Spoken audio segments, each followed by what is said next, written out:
السيراميك دي غاليه.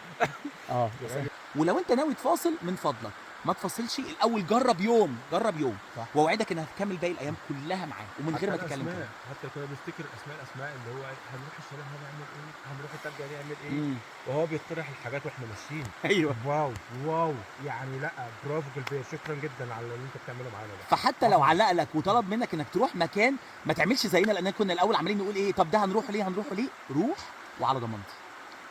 في الاول احنا كمصريين بنحب ايه، ناخد القيمه مقابل السعر، يعني ما تضحكش عليا، ولو القيمه اعلى يبقى كويس، فاحنا شويه بنحب نفاصل.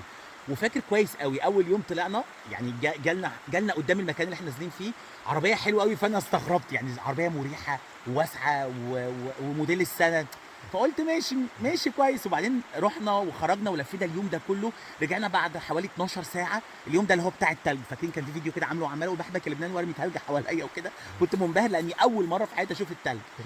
وبعد ال 12 ساعه بعد ما رجعت قلت كويس جدا، واليوم عدى هوا وفعلا تحفه. بس قلت هو تاني يوم هيعمل معانا ايه؟ المفاجاه بقى ان تاني يوم المزارات كانت حلوه قوي، رحنا جعيتا ورحنا حريصه ورحنا يسوع الملك، لفينا في الباترون، رحنا كل حته، وفي حته تانيه كمان مش فاكرها، انا مش حافظ كل حاجه. بس اللي انا عارفه كويس ان احنا رجعنا امبارح بالليل مهدودين جدا بعد اكتر من 12 ساعه. الراجل بصراحه ماشي معانا حتى الحته اللي احنا مش هنزورها، لو عدينا قدام اي معلم يقول لنا معلومات عنه.